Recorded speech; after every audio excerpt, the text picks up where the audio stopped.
Hello and welcome to News Tonight. I am Rhoda Ngonzi on sign language, Yusuf Senyamo.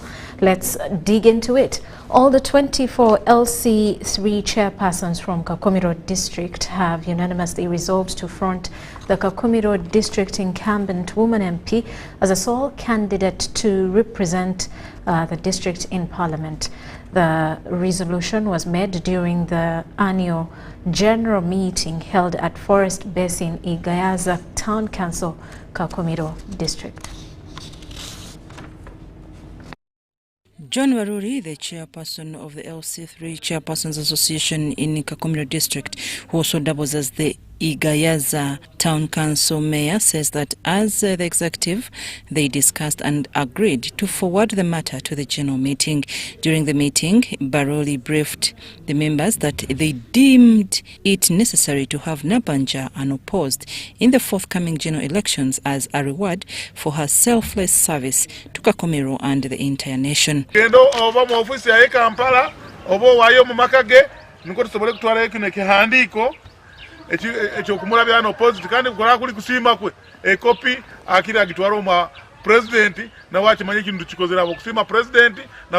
By show of hands, all the LC3 chairpersons unanimously approved the resolution to allow Nabanja concentrate on national issues for the development of the country.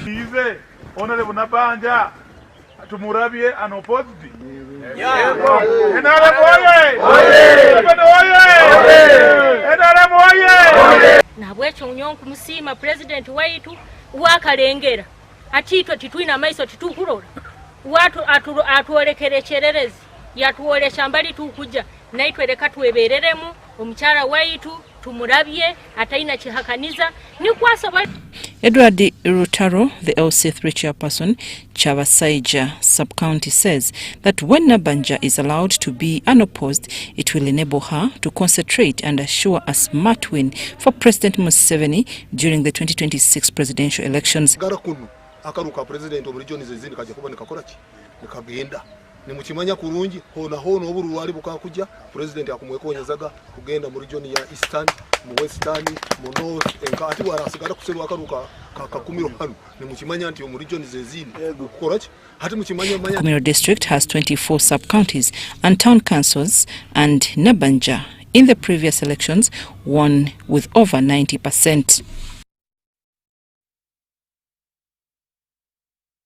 And our President Yoweri Museveni has appealed to dairy farmers to put more emphasis on producing casein and powdered milk in order to benefit from the lucrative international market.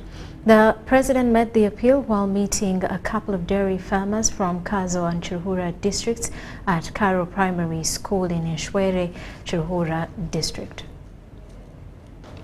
Uganda's current milk production of 5 billion litres annually. The president emphasized that exploring the international demand is essential. Katara ka Uganda kakaboga kare okuboga numukumanya okuboga nkomwana ko gutayaboga akatara ka Uganda omate gakashaga mukari mushke ebe kayago mnonga hagataho okutubona letere abantu banje bahero aba murku futagambisa fura kubagambana kefura okutubona abaletere amate bakadanika kokora gesano. Reflecting on past successes in the dairy industry, President Museveni lauded the transformation achieved by farmers who embraced strategic chances, including zero grazing. Magumana musetora, okusetora nukushisha obunyatsi. Abo kwente nibando obunyatsi izageramu ikate umwanya go compacted. Koro kuhinga obunyatsi watemerente hikemwe nerisente munana zenjungu omwaka. He further revealed that Uganda's dairy industry has grown tremendously and it was time to tackle the challenge of insufficient market for the milk products. When hati akatereka mate kakajura kare akatereka munda nabo cyo kumukwana mutsikana n'abantu Numutskana na itoya ba cooperative ne tuntwenda amatema yagajara gata imwana mugambira abo ba minister banyu nyuni njama icyama gize kimushimiye kuranje n'ikigambo cyakatari akaheru. President Museveni also underscored the need for dairy farmers to prioritize value addition while expressing optimism about scientists' effort to develop an antique vaccine, a potential game changer for livestock health.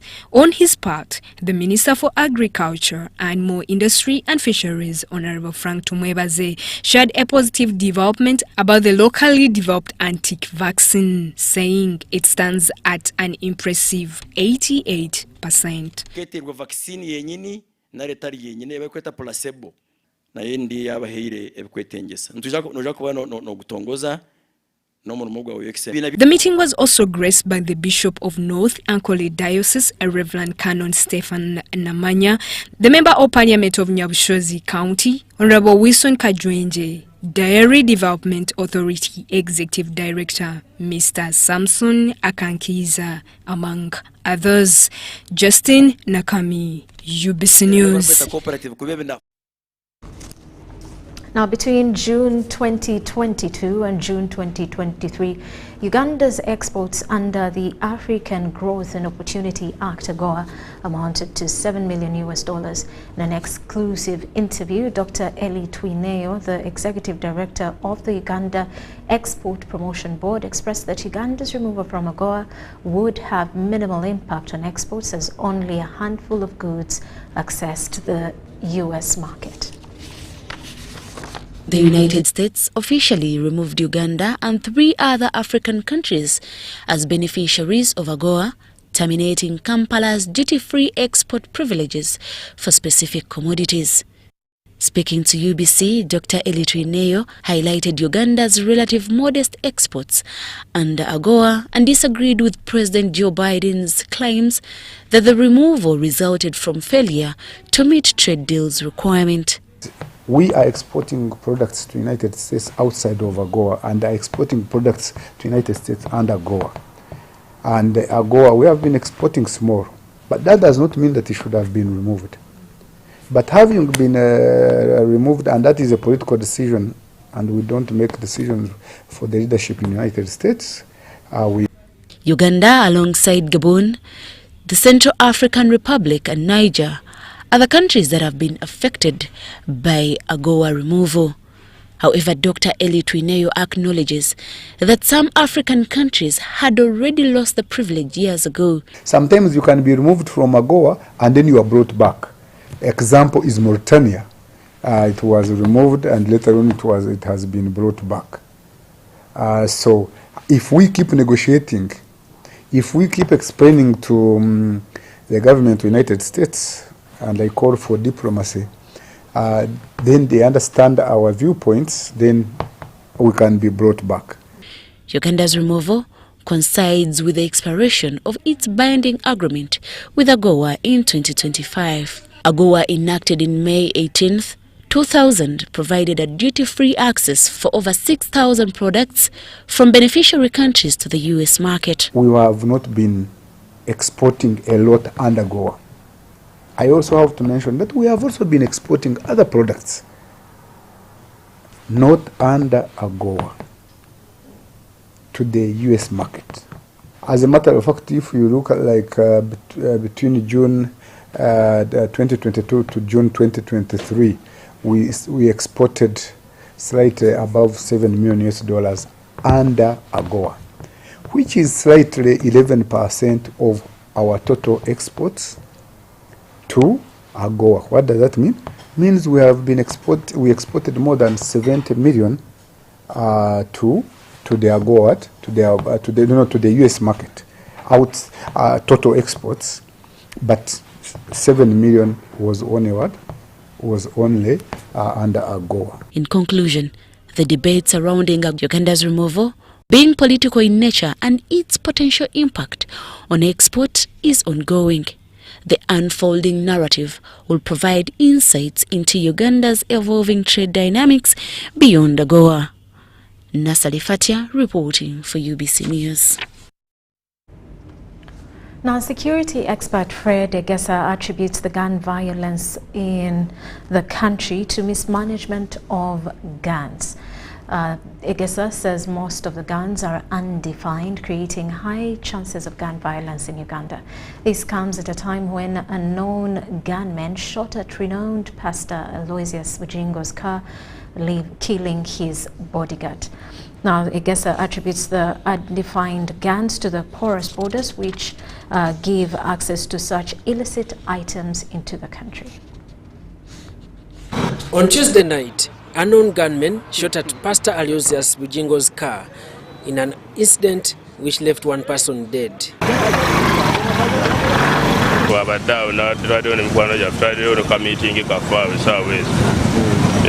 Tusituka okujja okulaba ki ekibadde. Gaavuza amasasi agasukka mu 10 gabadde mangi. Gaavuza amasasi agasukka mu 10 kubanga n'omuntu omukudduka yagezezaako okukuba amasasi mu bbanga. Nagafunye ekiro zabadde ssaawa 5 ez'ekiro. Nengezaako communicatinga n'ab'ebyokwerinda ab'enjawulo nga ffenna tutaŋŋana Namuŋŋoona we watuufu. Police confirmed the incident, which happened in Namuŋŋoona, a Kampala suburb. Is believed to have happened at about 9 p.m., approximately 9 p.m. Police identified the deceased as Richard Muhumuza, an officer of the UPDF attached to the Special Forces Command, Nakasero in Kampala. Regrettably, his bodyguard, Muhumuza Richard, succumbed to the assault and was confirmed dead upon arrival at the hospital. The Namuŋŋoona Bawalakata incident opens the file of gun violence affecting public figures in the year 2024. Security expert Fred Egesa has shared his insight on the shooting which left Pastor Bujingo nursing wounds. Yeah, I'm seeing a surgical kind of assailant who literally knew who he wanted to pick. He was very particular. He did not want to kill more people in the vehicle. He literally wanted that person who was seated on the co-driver's seat. If whatever has been said is correct. The Uganda Police Force started implementing a presidential directive to register guns as part of the 9-point security master plan to contain criminality and murders in the country. But the exercise, which according to police is still in progress, has got some challenges. The guns, of course, that are used are not registered. We know we still have unregistered guns out there. You've seen rebels who are killing people in Kasese. They don't use registered guns. We've seen a lot of crime happening in Karamoja. Many of those guns are not registered. So we still have some guns that are not registered. Fred Egesa attributes the mushrooming undefined guns to porous borders, which pave way to illicit items, including guns, into the country. Cattle. So Uganda is like an open theater where guns come in and out. So as much as the other guns may be profiled, the official guns may be profiled, but still our borders are so porous that several other guns can come in. According to police, the scene of crime at Pastor Bujingo's case was tampered with, affecting the crime footprints that normally lead to apprehension of the culprits. Of course, cases like this of murder, it is very prudent that the police that is investigating picks some DNA from ground. In this case, they shot some bullets, but we found the shell casings with members of the public. So it's very annoying when the police turns it out into a song. I think they better put a chorus and maybe just sing it as a song. We have been telling them what to do. What do other countries do? When a person tampers with a scene, he can be charged for interfering with what? With lawful investigations. That person could also be even charged, put on a holding charge of murder, because why do people come to tamper with scenes? Sometimes they are coming to correct what they have messed up. Police, among others, have hopes in revisiting the security cameras to trace the movements of Pastor Bujingo right before the shooting instance. The House of Prayer Ministries International lead pastor Aloysius Bujingo was discharged on Wednesday morning from Lago Hospital and is currently in his Namayumba based home in Wakiso district. Era tukola ku nteekateeka ez'okuziika kugenda kubeera okwakuba kutaano naye nga mbeebaza bannayuganda essala zammwe nkyali mulamu era egguliro lino ndikoze nga ndi mulamu, treatment ngifunye, sina balala bwenzijanjabiddwa okujja ku ddwaliro ya gavumenti e Mulago, era kyekyanzijjidde nti vuga ng'odda Mulago oluvannyuma lw'amasasi. Omukulu Mbale Mbalugahala gwe ndi naye wano, honorable. Meanwhile, police also foiled an attempt of aggravated robbery at the residence of the former Member of Parliament for Kawempe South, Mubarak Munyagwa. Now, government has officially announced the postponement of local government elections, including LC1 and other local government positions, for an additional 180 days starting from the 6th of January this year. This was revealed in a press conference held in Kampala, where the Minister for Local Government, Raphael Majezi, shared more details. Referring to Article 11 AD of Local Government Council Regulations, the Ministry of Local Governments has justified a second postponement of the expired terms for local administrative units, especially LC1 and LC2. As amended, empowers the Minister responsible for local governments to perform this duty as indicated in the extract of the law. And I will read it. It is Regulation 11A of the Local Government Council's regulations under Schedule 3 of the Local Governments Act.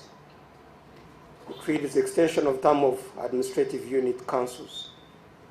The Minister may, by notice in the Gazette and a newspaper of national circulation or other media, with the prior approval of the Cabinet, extend, renew, reinstate, or validate the term of office of administrative unit councils from 5 years for a period not exceeding 180 days at a time. Minister Majezi explained that limited funds for conducting the elections and the necessity to effectively monitor the parish development model were key factors behind this decision. The extension is justified on the basis of the following considerations. Number one, inadequate funding and other logistics for the elections.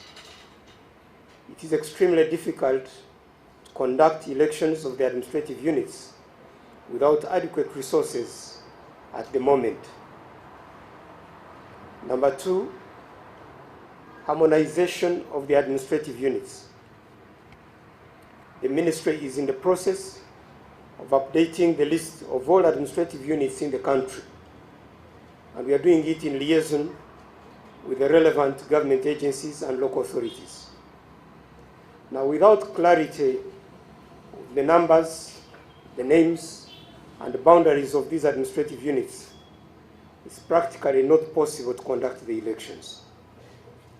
So these are the main justification areas why we have found it extremely difficult and impossible to conduct the elections of the LOC1s and LOC2 councils at the moment.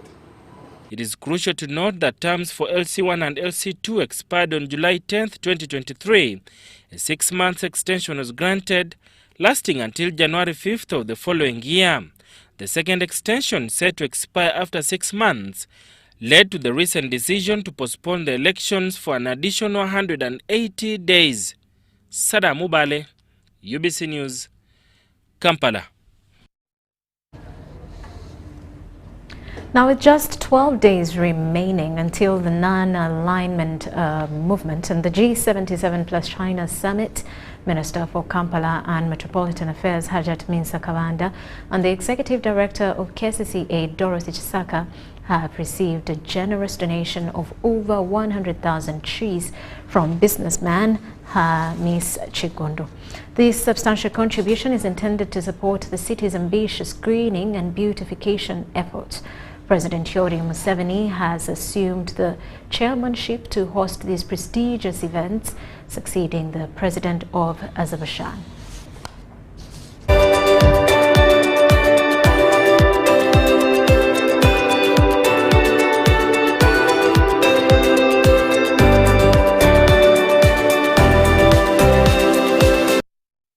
As the nation prepares to host the non-aligned movement and the G77 summits, Kampala, serving as the host territory, has initiated an extensive city beautification campaign. Property owners in Kampala's Central Division have been encouraged to enhance the aesthetics of their buildings and surroundings. The campaign commenced with property owners on Kampala Road and Entebbe Road taking the lead in painting the houses, greening and improving frontages, aligning with the notice issued by the KCCA. In furtherance of this initiative, Minister Hajat Minsa Kabanda and KCCA Executive Director Dorothy Chisaka have officially received the substantial donation of over 100,000 royal palm trees from Hamis Chigundu, a prominent city businessman aimed at contributing to the city's greening efforts.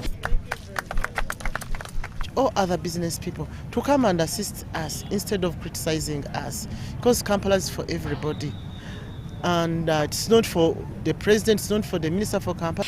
Property owners have been urged not only to paint their buildings but also focus on enhancing walkways, addressing manholes and ensuring the overall cleanness of their properties. We have 4 things that we are telling everybody in Kampala.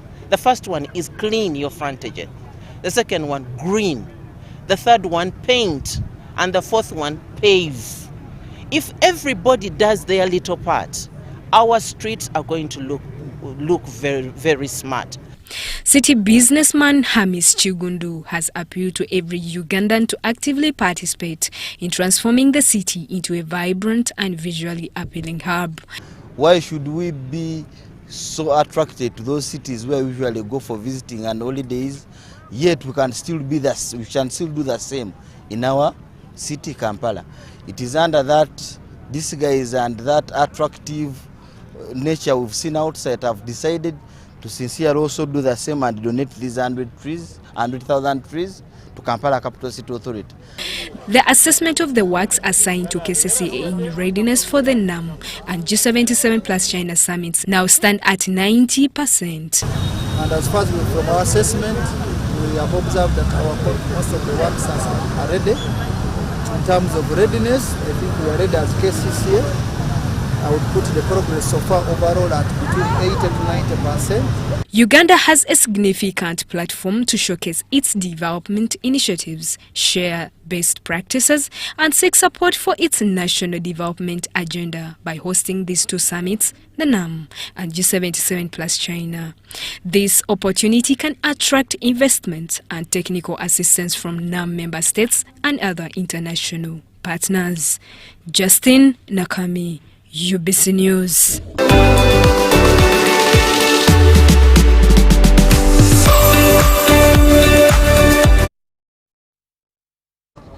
Relatedly, as Uganda is set to host these 2 international summits, former permanent secretary at the Ministry of Foreign Affairs, Ambassador James Mugume, describes this as a golden opportunity for the country to market itself not only as a tourism destination but a potential investment hub within the region, Africa and beyond.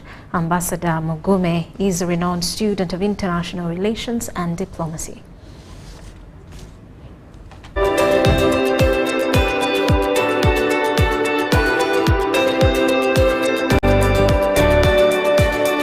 A fortnight from now, Uganda will be at the center of global diplomacy as it will host both the 19th summit of the Non-Aligned Movement, NAM, and the 3rd G77 plus China conferences.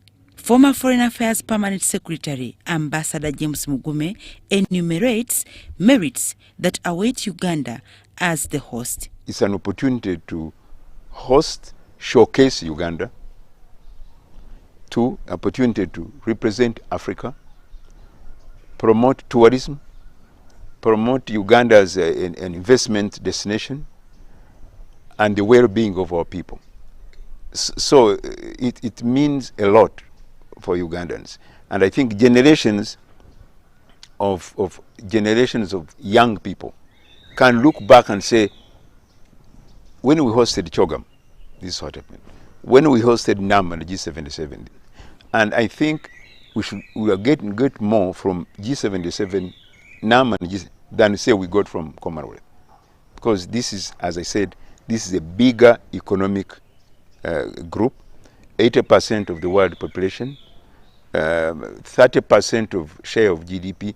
He points to the fact that Uganda needs to optimize this opportunity to develop her infrastructure and the hospitality industry. This is where, in terms of market access for the African value chains, this is where resources to invest in our infrastructure, rail, road, energy, and technology. And most of it you'll see it come within the G77, within the South-South cooperation. So for Ugandans, this is an important event. And for us, for Uganda to remember, to keep remembering, is remove it from government to government only. Take it a tier down.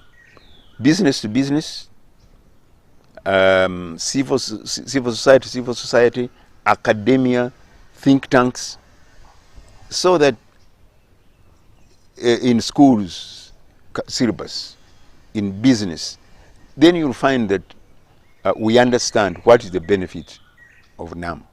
However, Ambassador Mugume, a seasoned diplomat, advises organizers to avoid last-minute preparations, given that such international events are announced ahead of time. I saw recently people here on Gaba Road still struggling, and it was in December. I think there's something inherently Ugandan that we tend to postpone preparation until almost the last, whether it's a wedding or it's a family function, you find people panicking at the last. Dorcas Kimono, UBC News.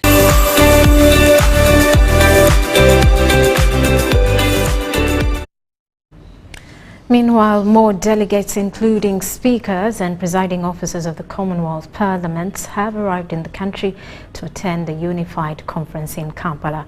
Speaker of Parliament Anita Among, after welcoming delegates who arrived on Wednesday at Entebbe International Airport, chaired a standing committee meeting at Munyonyo Peak Resort.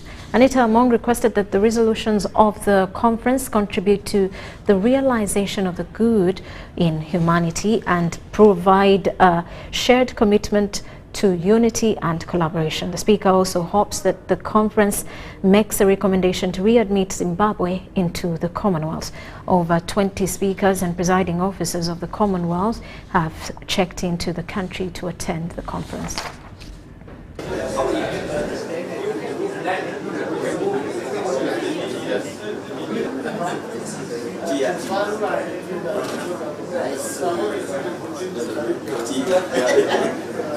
As strongholds of the people representatives for more inclusive, fairer and equitable world that works for all of us.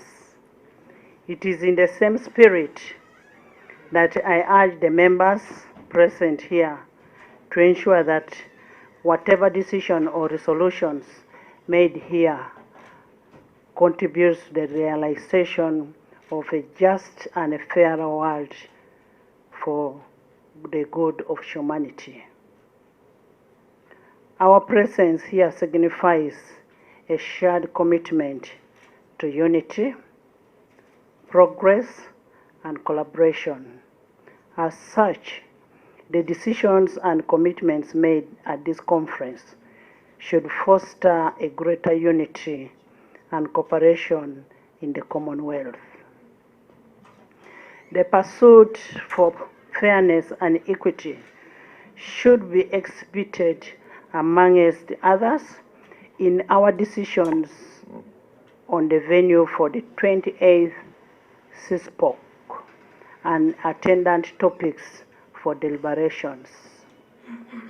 I also note that Zimbabwe remains suspended from the Commonwealth since 2002.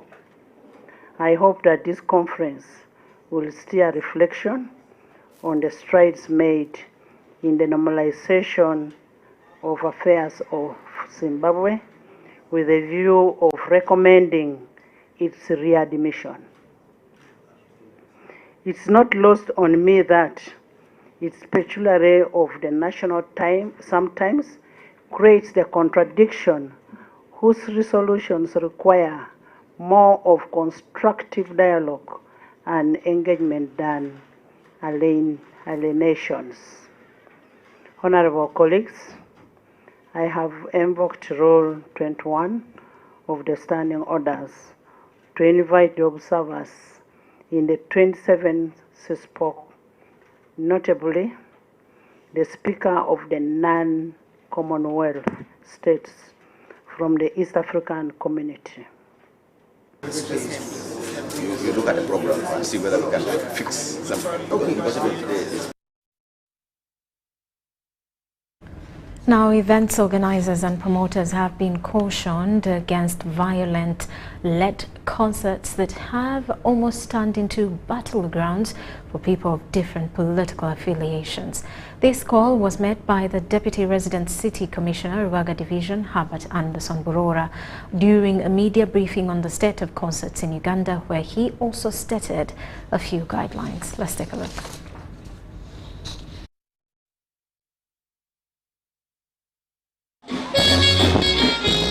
For this to be possible, a group of promoters, musicians and comedians have been set aside for clearance by the IGP before they could organize their events. These events organizers have been urged to be security ready a month before the concerts. That Bivulu promoters and organizers should stick to organizing music and nothing else, because their supporters want music.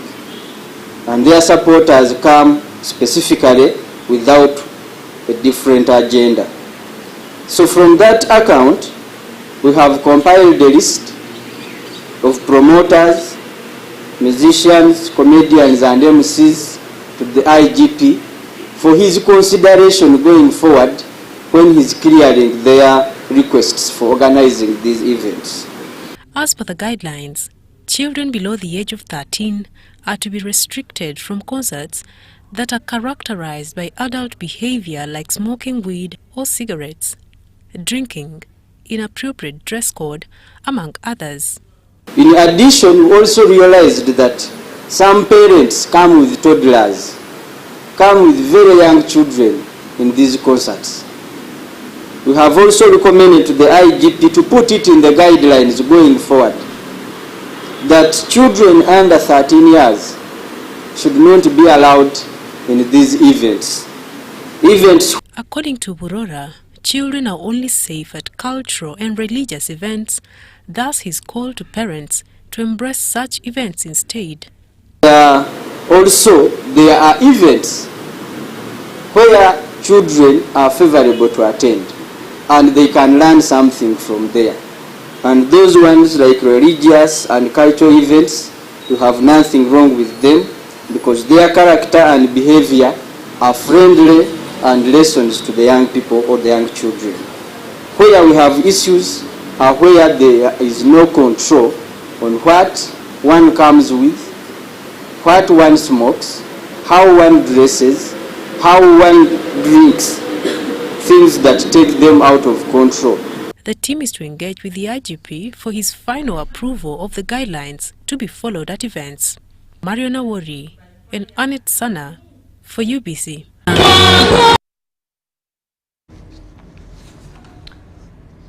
And with that, we take a quick break. When we return, more details. You are watching News Tonight.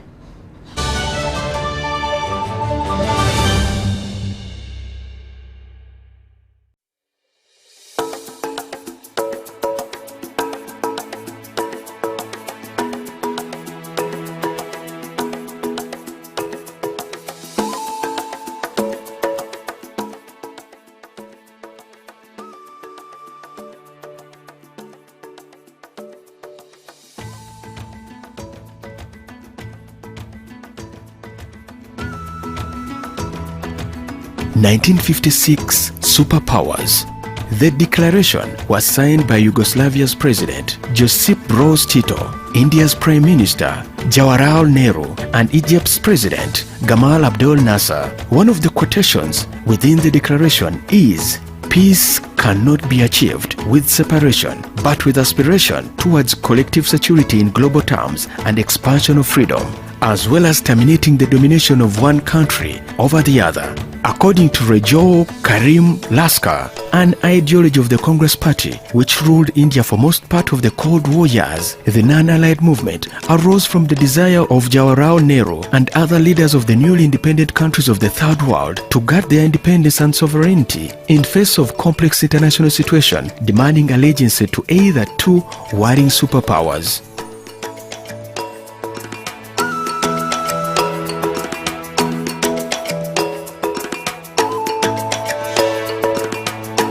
Amos Wekesa is a spirited and devoted advocate and champion for Uganda. His never-ending optimism, curiosity, and passion for all things Ugandan can be felt in every tweet and interaction. Amos also puts his money where his mouth is by investing in domestic tourism so that people get a feel of what Uganda has to offer. Amos, a grateful nation thanks you. You are unstoppable. MTN, the Unstoppable Network, celebrates you. Visit GreatLakesSafaris.com and together, let's support Ugandans like Amos who are driving our country's unstoppable progress. In this family, we can't agree on anything. Martha. We can't even agree on what to watch. All the games to play. Martha. Ndoza Mulabi, we can't even agree on what to eat. At least the one thing for now we can all agree on is the soap to use. He likes that it's big and lasts long. Anti-economy. I like that it keeps my skin smooth. Ate alina echovu. And the children like that. It smells amazing. Everyone is happy. Movit soap comes in 4 fantastic flavors. Movit family soap is truly soap for the whole family. Movit. All day confidence.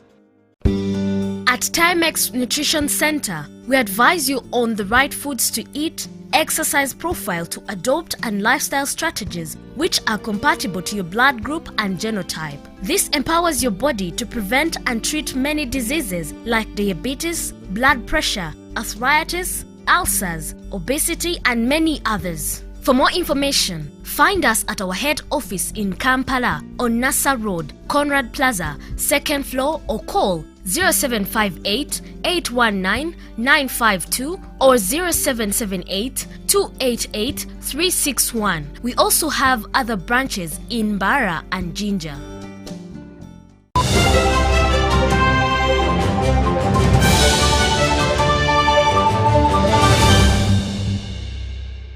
Welcome back. You are still watching News Tonight. Government has initiated the restoration of an 8.2-kilometer Mparo Nozi Butambi Road in Ruchiga district, with the project valued at 1.606 billion shillings. That is 1.06 billion shillings. The Ministry of Works and Transport officially launched this initiative aimed at enhancing connectivity between Ruchiga and Rubanda, spanning Mparo Town Council, Ramachuchu Sub-County and Nyamweru Sub-County. The Ministry of Works and Transport is set to commence the construction of an 8.2-kilometer Mparo Nozi Butambi Road in Ruchiga district, valuing the project at 1.6 billion shillings. During the project's commissioning, Roland Ndiomojenyi, the Member of Parliament for Ruchiga County, stated that this initiative under the Ministry of Works and Transport focuses on improving the country's road network. He emphasized that consultations with the Ruchiga District Council led to prioritizing the Mparo Nozi Butambi Road due to its current condition and strategic importance. Njamujenyi highlighted that the road serves as a vital link for the district's food basket, facilitating connectivity to other districts, particularly Rwanda. It connects Rwanda to Ruchiga, and there are so many markets in Rwanda like Karukara, which the Nozi people have to access. But they have been facing a lot of difficulty in accessing those markets because they have to come back through Rushiri, through Kabale, which is a very long distance. So this will cut the distance by more than a half. Engineer Musa Mwine, the contract manager for the construction project, urged locals to cooperate, emphasizing that there would be no compensation for this activity. The ministry aims to ensure smooth transportation for the residents. Clear 7 meters, we are going to gravel the entire road, we are going to install culverts, and all this will be for the 8.2 kilometers from Mparo to Nozi up to Utambi. People from Nozi, the people from Mparo and the people from Utambi, and even neighboring villages to be in position to transport their merchandise, their agricultural products to the market. That is core to us. We want these people also to access the health centers and schools. Rushiga District Chairperson LC5, Robert Mbabazi Kakwerere, emphasized the significance of the area, citing numerous institutions such as churches, schools, health facilities, and marketplaces that heavily rely on good transport access. Residents expressed relief as they have been facing numerous challenges due to the poor state of the road, hindering their day-to-day activities. The 1.6 billion contract for the rehabilitation project was awarded to Meter Engineering and Logistic Company Limited, with completion expected within 6 months. Meanwhile, limited funds allocated to Kasangati Town Council have become a significant impediment to development in the area, as disclosed by the Mayor, Tom Mwonge. This during a road maintenance inspection tour that covered Lutete, Chitezi Namarere in Wakiso District. Constant potholes on Lutete Chitezi Namarere Road pose significant challenges for residents in the area. Enfufu ebera nyingi. Ate n'amazzi begajja galegama binyo wano tuli mu kataba wana abamanyi mu kataba Kitezi kataba ku luguudo ludda ku Munana. However, there is a glimmer of hope for residents as efforts have been made to construct these roads, measuring a total of 4 kilometers. Tuli basanyufu nnyo kulaba nga meeya omwaka gututandisizza n'essanyu jjerere. Motoka zibaddeko nnyingi naye zaali zeesala kubanga libaddemu ebinya bingi. Mukoka abadde atuyisa bubi nnyo wano nga babeera nga amazzi gali awo gali stagnant. Where residents expressed satisfaction with the road construction, they also voiced concern about other challenges such as high taxes and roads constructed without proper sewerage system. Ekimusolo obuzibu bwenkifunamu engeri y'okugyesolooza yazo n'ejjanga ya bukambwe buyitirivu nnyo. Balina kujja bulungi. We bajja bulungi naga watu bijibijiwa musoro kujja kanzeza musoro kale. Tom Mwonge, the Mayor Kasangati Town Council, acknowledges that despite plans to improve roads in Kasangati Town Council, the limited funds allocated to the Town Council have made it a challenge to address these road issues. First of all, with the heavy rains, not only the heavy rains, even the funds that we have are very little. Remember, we just get a grader, compactor, and a water bowser. It is just little maintenance. We have so many roads that are in a very bad shape. But since we have very little funds, we are going to do little. We expect to cover about 16 kilometers plus. In the financial year 2023-2024, Kasangati Town Council was allocated a budget of 4 billion, with 200 billion designated for road maintenance and construction. Unfortunately, this allocation proved insufficient. We have now gone beyond the first half of this financial year. So far we've received not even 60 M. That is very little compared to what we have to cover. Remember, we have Bulamu roads. All Bulamu roads are in a very bad state.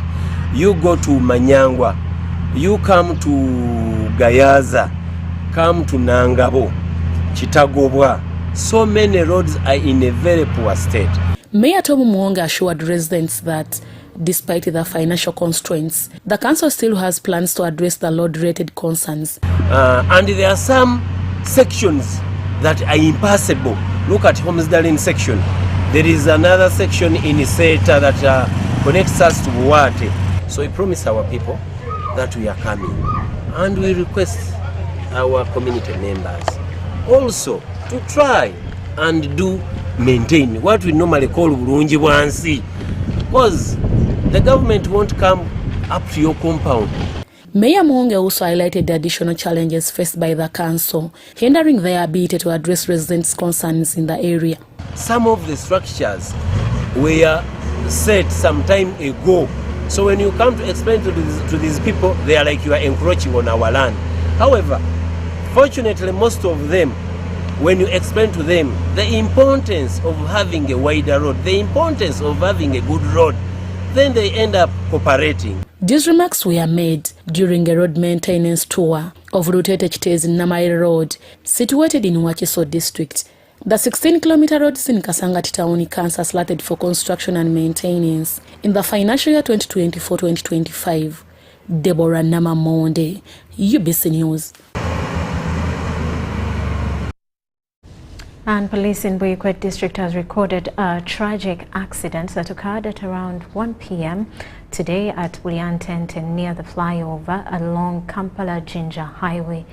Now the incident involved a Mitsubishi Fuso truck registration number UBN 533T driven by a yet to be identified driver.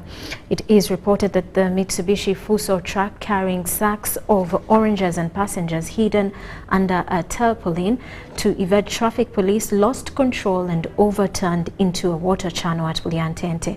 Angle bars of the tarpaulin covering the vehicle collapsed on the passengers, leading to their suffocation. 9 bodies have been recovered from the scene and transported to Kawolo Hospital mortuary for post-mortem. Out of 7 unidentified bodies, only 2 have been identified. Additionally, 3 victims are currently receiving treatment at Kawolo Hospital. Police spokesperson for Sezibwa region, Helen Butoto, has confirmed the accident, stating that investigations are ongoing.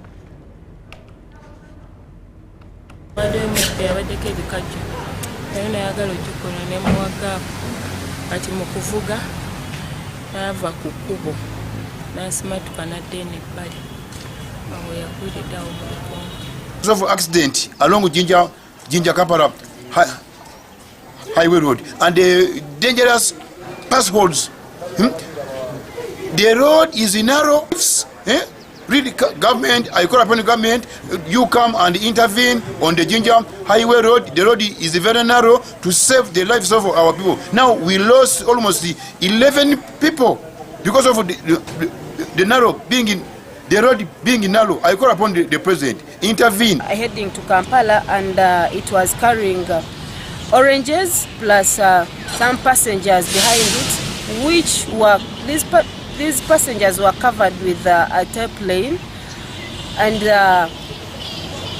this vehicle, it lost control and overturned. Then after it fell in the trench of water,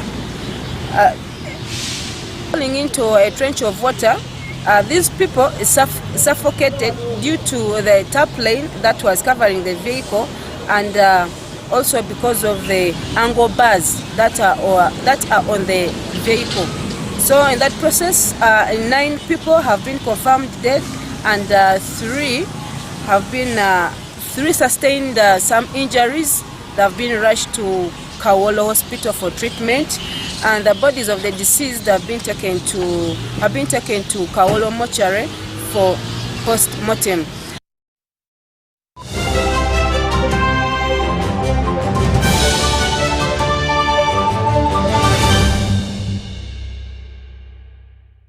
When it is KB o'clock, you need more from your voice bundles. That's why MTN is offering you more minutes across all networks that don't expire. Buy the new 90-minute Freedom Bundle at 5K or the 200-minute bundle at 10K and jazz with no limit.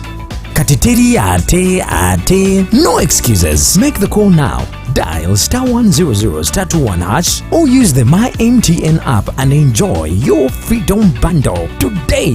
MTN. Together we are unstoppable. Terms and conditions apply. MTN is regulated by the Uganda Communications Commission.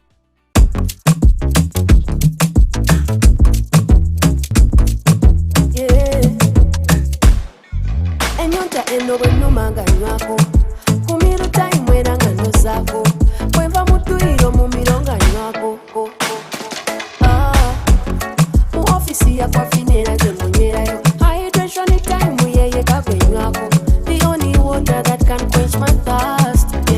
Aquafina, we are good.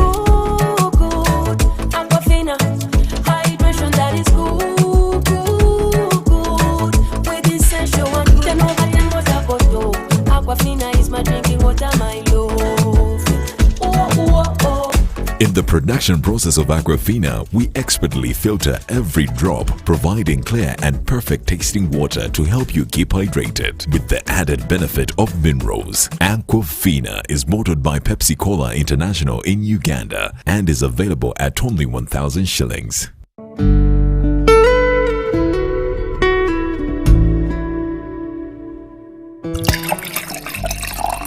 Start the new year in style with a variety of wine products from K Roma Uganda Limited.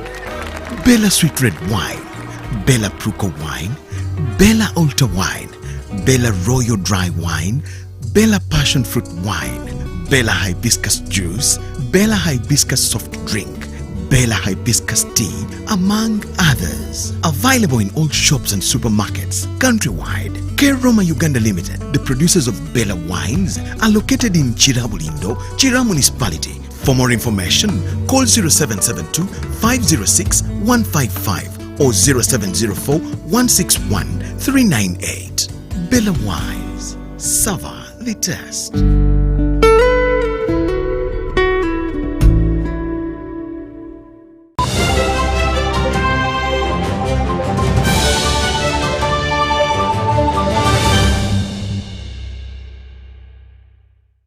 And on business news, Mbale City Council authorities have taken immediate action to suspend the collection of street parking, promotion and advertising and loading and offloading fees in the Central Business District of the Industrial City Division.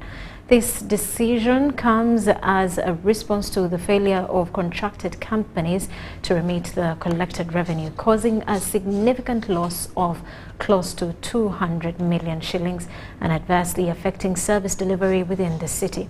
Public Relations Officer Mbale City, James Kutosi, emphasized that the directors of the contracted companies are responsible for the financial setback as they have not remitted revenue fees for the past 4 months. Being paid by the public and then the city is not receiving the money, it means the city is not accounting for the money that is being raised. That is how the authorities have come up and now asked the general public that as of now, with effect from today as we say this, there is no paying of street parking, there is no paying of loading and offloading, there is no paying of advertising. James Kutosi, the Mbale City Public Relations Officer, stressed that the non-remittance of revenue collection has severely compromised service delivery, impacting road infrastructure, street lighting, traffic management and other essential services. You look at a lot of garbage. You go to Palisa Road. Right today there is on the islands there is garbage accumulated there. All these things come around because money that is meant to be doing those things, instead of getting money, buy more equipment, do what? We are not seeing money. Kutosi also disclosed Mbale City Council's intention to expand its tax base to acquire its road equipment, aiming to address the challenge posed by the poor state of roads in the city. And we are saying in this financial year, there are plans of acquiring a grader. When we talk about acquisition of a grader, it means we are looking at these earth roads, maram roads, to be helped. Meanwhile, the director of Madrid Contractors, Bilia Sadat, clarified that his company has been consistently remitting revenue using an electronic payment system. They could always issue us spare codes every month for 6 million, and we have always been remitting, not even saying that we have not paid.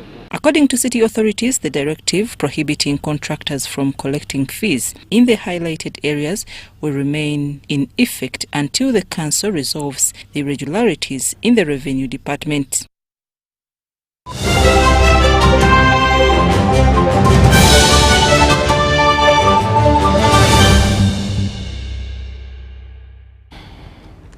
And now in sports, as the anticipation for the 2023 Africa Cup of Nations intensifies with only 10 days remaining until the first fixture.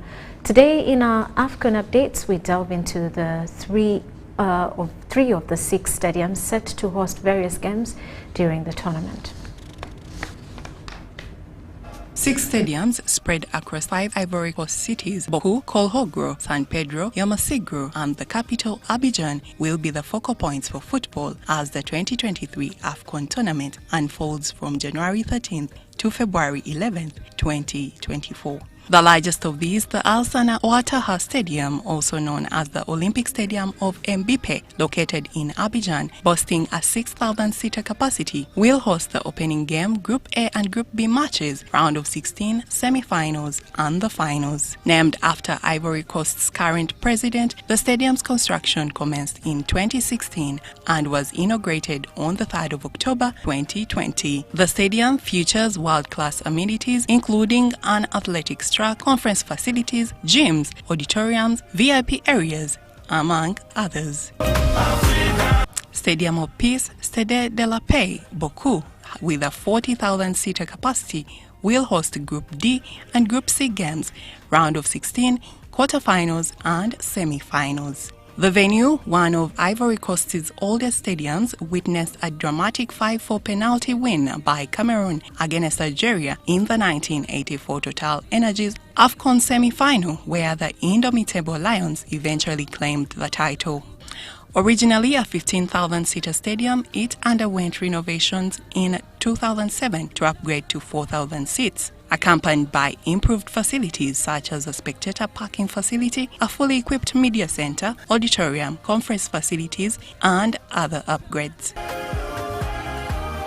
Felix Houphouët-Boigny Stadium in Abidjan, with a 33,000-seating capacity, named after the founder of Côte d'Ivoire and the nation's first head of state, President Felix Houphouët-Boigny, is a heritage venue hosting Group B and Group A games, round of 16, quarterfinals, and the third-place playoffs. The multi-purpose stadium accommodates football, rugby, and athletics. Despite experiencing stampedes in 2009 and 2013, resulting in casualties, the stadium underwent comprehensive renovations to meet CAF standards, covering structural setup, seating, pitch, dressing rooms, hospitality suites, and more, ensuring readiness for the tournament.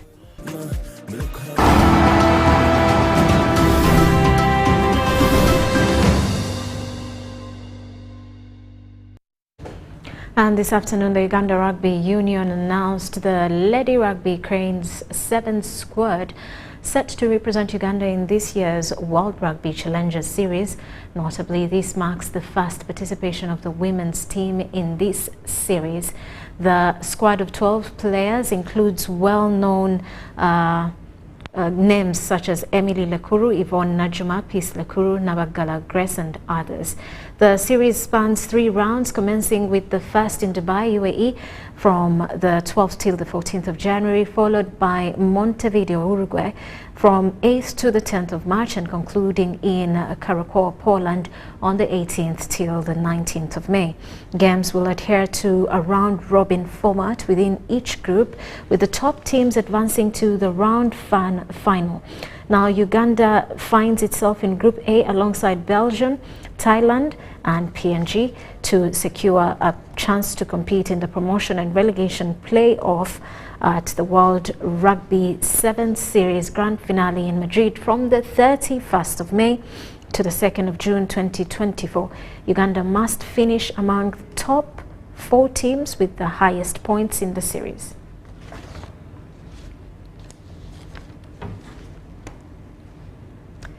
Well, that does it for News Tonight. Thank you for sticking with us. I am Rhoda Ngonzi, on sign language Yusuf Senyomo.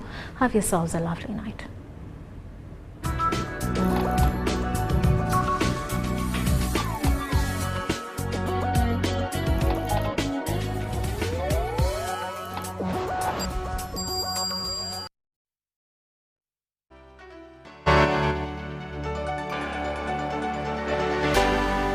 UBC, inspiring Uganda.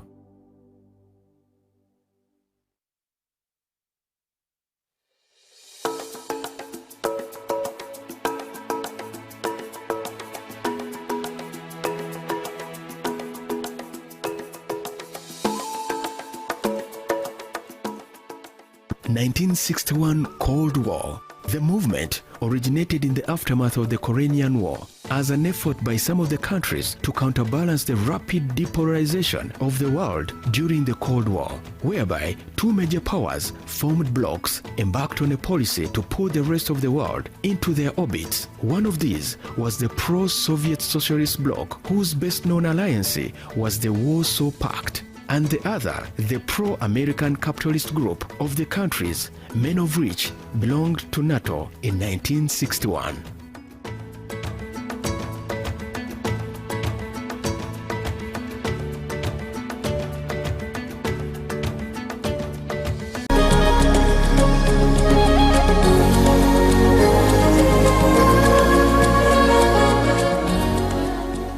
My name is Andrew Chizimula Moiru. I'm an Assistant Commissioner of Police and also the Director of Forensic Services, Uganda Police Force. Today we are detailing the interventions from Forensic Services in as far as managing sexual and gender-based violence victims. The Directorate is part of the actors in the management of cases with regard to sexual and gender-based violence, and our role is to offer scientific advisory services as well as examining evidential material as part of the investigation trend. Our key interventions are mainly in the areas of evidence collection, where we make sure that all evidential material that is required in a case has been collected in a forensically verifiable manner, and this sets the stage for the onward investigations. So this evidential material is key for us to proceed with downstream work. As we do collect the evidence, we need to document it according to the procedures that are established. We also further need to ensure that the chain of custody is maintained. And in maintaining this chain of custody down the line, we make sure that these items are examined in the lab, and therefore we offer a report